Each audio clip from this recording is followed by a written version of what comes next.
Hello, my June's Journey friends, and welcome to my Storyline series, where we go over June Parker's shenanigans chapter by chapter. Today, we are on Volume 1, Chapter 7, June and Virginia. To recap our previous chapter, Sam has kidnapped Virginia and taken her to a hidden hideout in Cuba. June, Jack, and Julian quickly find the whereabouts of the cabin and head out to find them. When they got to the hideout, they discovered that Virginia had escaped and Sam had gone off to look for her. June followed the clues and found Virginia in a small town across the bridge. But Sam has just found them both and takes them at gunpoint to his boat. June uses quick thinking to trap Sam in a fishing net, then radioed for help, but not before Sam confessed to his crimes. He said that he was trying to convince Clara to let him see Virginia when Harry came in and saw them and went into a rage. Things heated up, and Sam claims to have accidentally shot Claire, then shot Harry before Harry could come after him. Now, this story doesn't really match the evidence we found earlier of the 3 whiskey glasses, which led us to think that 3 people were having drinks that night. So either Sam is a liar, pants on fire, or the writers got sloppy. Either way, Sam has been tried, convicted, and imprisoned.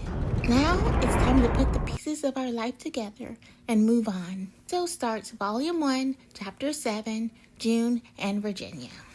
Sam was in jail. He pled guilty to the murders of Claire, Harry, and Eddie. But Virginia's struggle was far from over, and my new role as her guardian was just beginning. June and Virginia are finally safe and sound back at the estate. It's breakfast time, and Mrs. Talbot is hovering. She's asking June about her upcoming lunch rendezvous with the Julian Reyes. It looks like he's traveled to New York for some reason or other. Mrs. Talbot sees a picture of Julian that he had sent, and she's a little hot to trot. Mrs. Talbot! But June silently agrees that Julian is pretty handsome, not to mention a charmer. She admitted to herself that she didn't know much about him and hoped this visit would change that. We remember, June. Remember when he made you dance at his party while Virginia was who knows where, then dangled his resources to find her in your face, hoping to get what he wanted from you? Did anyone else see that? Or was it just me? Julian is getting the side-eye from me until further notice. But enough about him. Mrs. Talbot is bringing up some concerns about Virginia. She's worried because she hasn't been herself since being kidnapped and dragged out of the country. June says, yeah, I'm worried too. I'll talk to her when I take her to school this morning.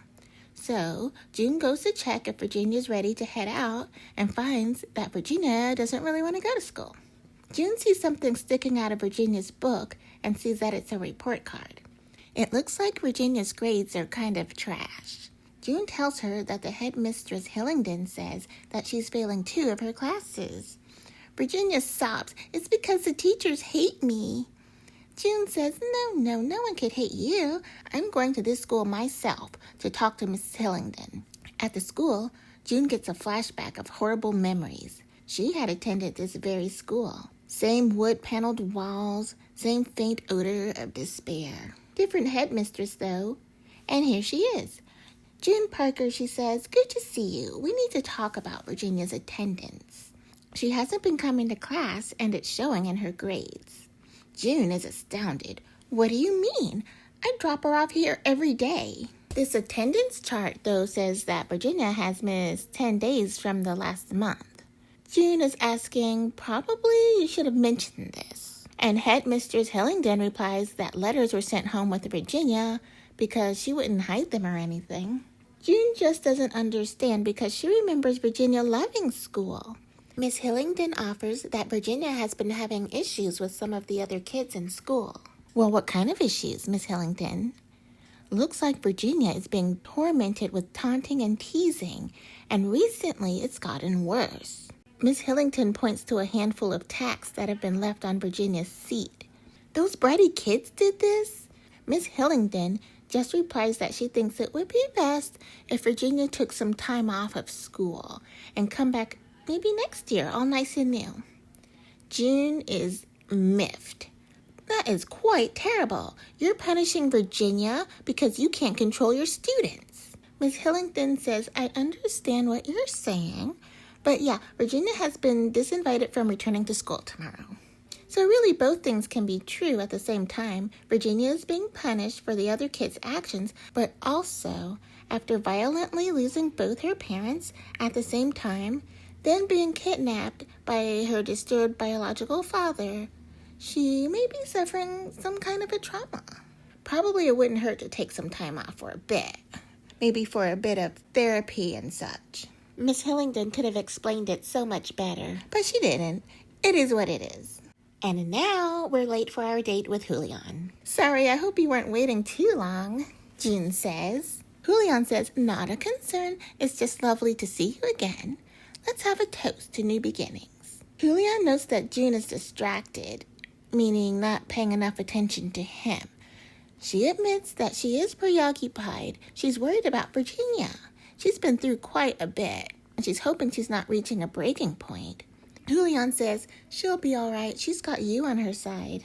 So June makes her attempt to get through the date. She notes to herself that there was a spark between her and Julian that first night in Cuba, and she wanted to see what could come of it.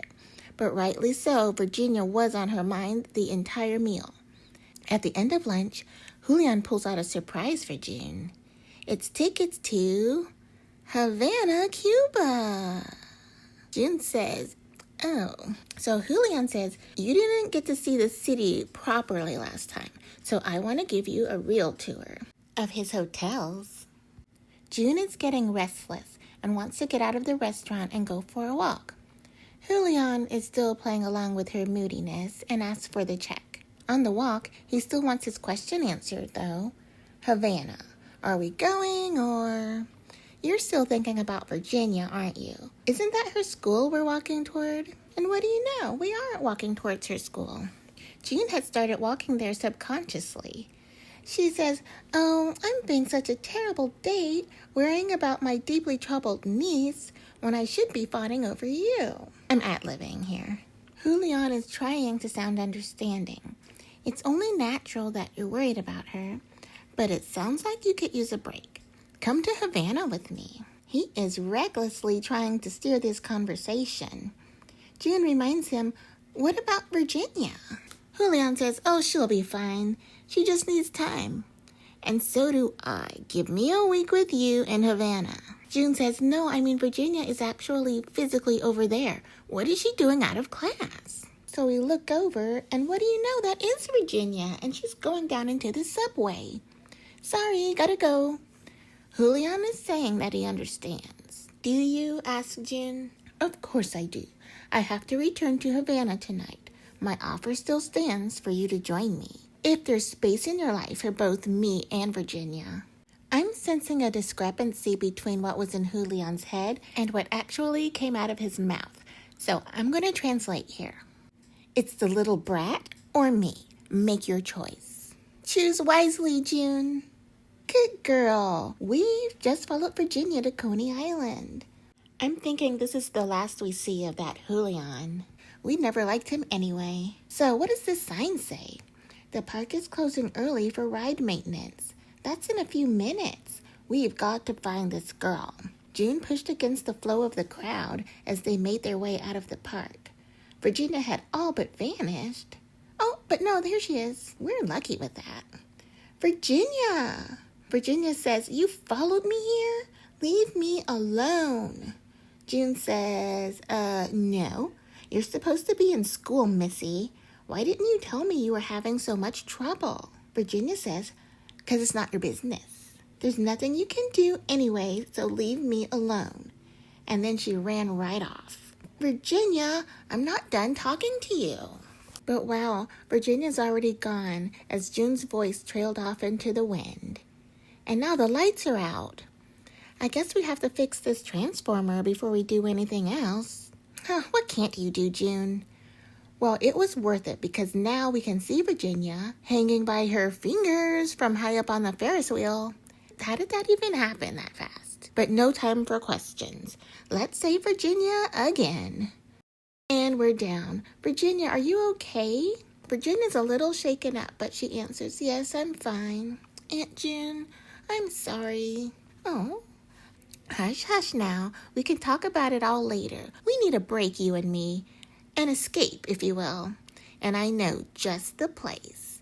And for the life of me, June, it better not be Havana, or we're done." Is Virginia done with all her shenanigans? If she isn't, will June be able to handle it? Where is this healing trip gonna be? Will it be Havana or any other place in the world? Stay tuned in our ongoing story. If you'd like to read the story without commentary, just keep watching. And as always, thanks for watching. Don't forget to like and subscribe so that we don't lose each other. And until we meet again, sit back, relax, and enjoy the journey.